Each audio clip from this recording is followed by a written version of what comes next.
नमस्कार दोस्तों, स्वागत है आपका अपने YouTube चैनल अपनी नौकरी में। दोस्तों, इस वीडियो में हम लाए हैं साइंस के कुछ महत्वपूर्ण क्वेश्चन जो आपके प्रीवियस ईयर क्वेश्चन में पूछे गए हैं, जो 2016 या 17 में आपके पूछे गए हैं। तो इस वीडियो में हम बात करने वाले हैं 2017 में पूछे गए विज्ञान के प्रमुख प्रश्नों के बारे में। तो चलिए बिना टाइम गवाए वीडियो शुरू करते हैं। वीडियो शुरू करने से पहले आपसे रिक्वेस्ट है, अगर आपने अभी तक हमारे चैनल को सब्सक्राइब नहीं किया है तो चैनल को सब्सक्राइब करें इसी तरह की वीडियो पाने के लिए। चलिए वीडियो को शुरू करते हैं। तो आज का पहला प्रश्न जो हो जाएगा वो हो जाएगा आपके लिए कि निम्नलिखित में से कौन आयोडीन तथा पोटेशियम का प्रचुर स्रोत है। आयोडीन आयोडीन और पोटेशियम का प्रचुर स्रोत कौन सा है? कैल्प, क्लेमिडोनोस, खमीर या स्पाइरोगाइरा। तो इसका राइट आंसर हो जाएगा आपका जो आयोडीन और पोटेशियम का प्रचुर स्रोत है वो हो जाएगा आपका कैल्प। चलिए अगला प्रश्न देख लेते हैं। अगला प्रश्न हो जाएगा आपके लिए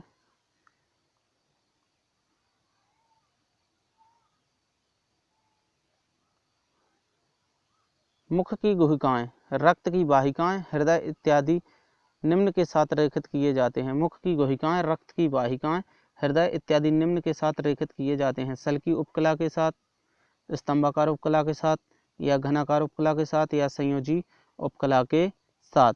तो इसका राइट आंसर हो जाएगा जो मुख की गुहिकाएं हैं और रक्त वाहिकाएं हैं हृदय के साथ रेखित की जाती हैं वो की जाती हैं सल की उपकला के द्वारा। तो इसका राइट आंसर हो जाएगा आपका सल की उपकला।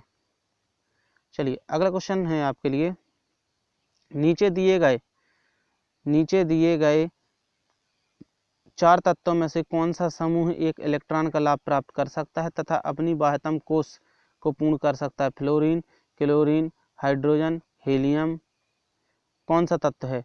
सिर्फ फ्लोरीन, क्लोरीन, हाइड्रोजन, हीलियम, सिर्फ फ्लोरीन, क्लोरीन, हाइड्रोजन, या सिर्फ फ्लोरीन या फिर क्लोरीन।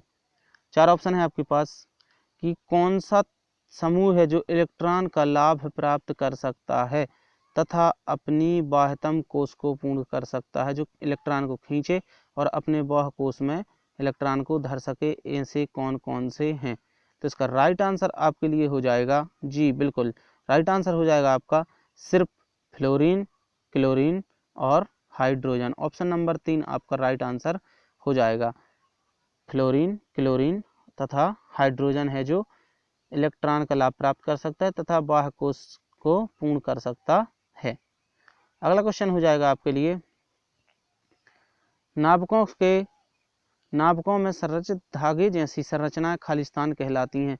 जो नाभिक होते हैं उनमें जो धागे जैसी संरचनाएं पाई जाती हैं वो क्या कहलाती हैं? डीएनए कहलाते हैं, गुणसूत्र कहलाते हैं, अर्धगुणसूत्र कहलाते हैं, या क्रोमोटिन कहलाते हैं। तो नाभिकों में जो संरचनाएं होती हैं वो कहलाती हैं आपकी क्रोमेटिन कहलाती हैं, जो आपकी नाभिकों में धागे जैसी संरचनाएं होती हैं। चलिए अगला क्वेश्चन देख लेते हैं। माइटोकॉन्ड्रिया केवल पादप कोशिकाओं में पाए जाने वाले कोशिकांग का नाम बताइए, जो केवल पादप कोशिकाओं में पाए जाते हैं। माइटोकॉन्ड्रिया, तारकेंद्र, लवक, या लयनकाया जिसको आप बोलते हैं लाइसोसोम। कौन सा ऑप्शन आपका सही होगा? माइटोकॉन्ड्रिया, तारकेंद्र, लवक या लाइसोसोम या लयनकाय केवल पादप कोशिका में ही पाए जाते हैं। तो इसका राइट आंसर जी बिल्कुल हो जाएगा आपका लवक। हरित लवक है जो वो केवल पौधों में ही पाए जाते हैं, जिसके कारण वो क्या करते हैं? प्रकाश संश्लेषण की क्रिया करते हैं। तो जो हरित लवक हैं वो ही आपके केवल पौधों में पाए जाते हैं, जंतुओं में ये नहीं पाए जाते हैं। चलिए अगला क्वेश्चन देख लेते हैं। पृथ्वी पर आदमी द्वारा लगाया गया दाब न्यूनतम होगा जब पृथ्वी पर आदमी होगा तो जो दाब है वो न्यूनतम कब होगा? जब दोनों पैरों को मोड़कर बैठता है तब दाब न्यूनतम होगा। पृथ्वी पर जो मानव का दाब है वो नींद की स्थिति में लेटता है तब होगा, या दोनों पैरों पर खड़ा होता है तब होगा, और एक पैर पर खड़ा होता है तब होगा। तो पृथ्वी पर जब आदमी सबसे कम दाब लगाता है तब का आपको बताना है, कौन सी कंडीशन में। जी हाँ, तो बिल्कुल इसका राइट आंसर हो जाएगा जब व्यक्ति नींद की स्थिति में लेटता है तब उसका दाब जो है कम होगा, क्योंकि आपको पता है कि क्षेत्रफल बढ़ने से दाब की मात्रा जो है वो कम हो जाती है। तो क्षेत्रफल इस तरह से बढ़ जाएगा, व्यक्ति लेट जाएगा तो उसका पूरा शरीर जमीन पर टिक जाएगा। इस प्रकार क्षेत्रफल बढ़ जाता है तो क्या हो जाएगा, दाब कम हो जाएगा, और क्षेत्रफल घटेगा तो दाब अधिक हो जाएगा। चलिए अगला क्वेश्चन देख लेते हैं। नाभिक अनुवांशिकता की इकाई है, अनुवांशिकता की इकाई है क्या है, तो इसको आप जानते हैं, बताने की कोई ज़रूरत नहीं है कि जीन ही है अनुवांशिकता की इकाई। अगला प्रश्न देख लेते हैं। विद्युत निम्नलिखित में से कौन विद्युत धारा प्रवाहित करने की अनुमति नहीं देता, जो ऐसा कौन सा है जो विद्युत का कुचालक होता है या विद्युत धारा प्रवाहित होने की अनुमति नहीं देता है। नल का पानी, नल के पानी में नहीं आएगा विद्युत, समुद्र के पानी में नहीं आएगा विद्युत, सिरका में नहीं आएगा विद्युत, या आशुद्ध जल में नहीं आएगा विद्युत। तो इसका राइट आंसर होगा, आपको पता होगा कि जो शुद्ध जल है वो विद्युत का कुचालक होता है। इस प्रकार आपका राइट आंसर हो जाएगा ऑप्शन नंबर 4, अशुद्ध जल अपने से विद्युत धारा को प्रवाहित नहीं होने देता है। अगला क्वेश्चन देख लेते हैं। आपको बताना है निम्न में से कौन सहती ईंधन ऊर्जा का स्रोत नहीं है। निम्न में से कौन जैव सहती यानी जैविक ऊर्जा का स्रोत नहीं है। कोयला, लकड़ी, गोबर गैस या नाभिकीय ऊर्जा। जी, तो इसका राइट आंसर हो जाएगा जो जैविक मतलब जीवों से या पौधों से प्राप्त नहीं होती है वो कोयला। कोयला जीवों से प्राप्त होता है, कई सड़े गले कई सालों तक जो दबे रहते हैं उनसे कोयला बनता है और पौधों से प्राप्त होता है। वो लकड़ी भी पौधों से प्राप्त होती है, गोबर गैस जीवों से प्राप्त होता है। तो जैविक जो नहीं है उसका राइट आंसर हो जाएगा आपका नाभिकीय ऊर्जा, जो जैविक नहीं है। अगला प्रश्न देख लेते हैं। रात्रिचर पक्षी का एक उदाहरण है। ऐसा पक्षी जो रात्रि में चरता हो यानी घूमता हो। कौआ रात्रि में घूमता है, उल्लू, कौआ, गौरैया या चमगादड़। तो रात्रिचर पक्षी का नाम बताना जो रात में आपका जागता हो या जो घूमता हो, रात्रिचर पक्षी। तो इसका राइट आंसर हो जाएगा आपका उल्लू। ऑप्शन नंबर 1 रात्रिचर पक्षी है उल्लू। अगला प्रश्न देख लेते हैं।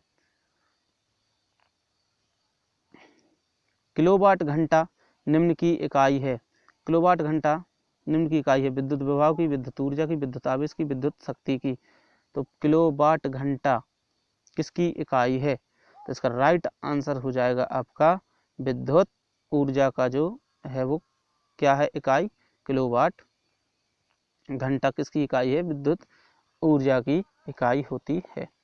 अगला प्रश्न देख लेते हैं। निम्नलिखित कोशिका अंगक जो सभी गतिविधियों को नियंत्रित करता है। कौन से कोशिका अंग है जो सभी गतिविधियों को नियंत्रित करता है, खालिस्तान कहलाता है। सूत्रकणिका, नाभिक, राइजोसोम या अंतर्द्रव्यीय जालिका। तो कोशिका का आपको नाम बताना है जो सभी गतिविधियों को नियंत्रित करता है। कौन सा है, सूत्रकणिका, नाभिक, राइबोसोम, अंतर्द्रव्य जालिका।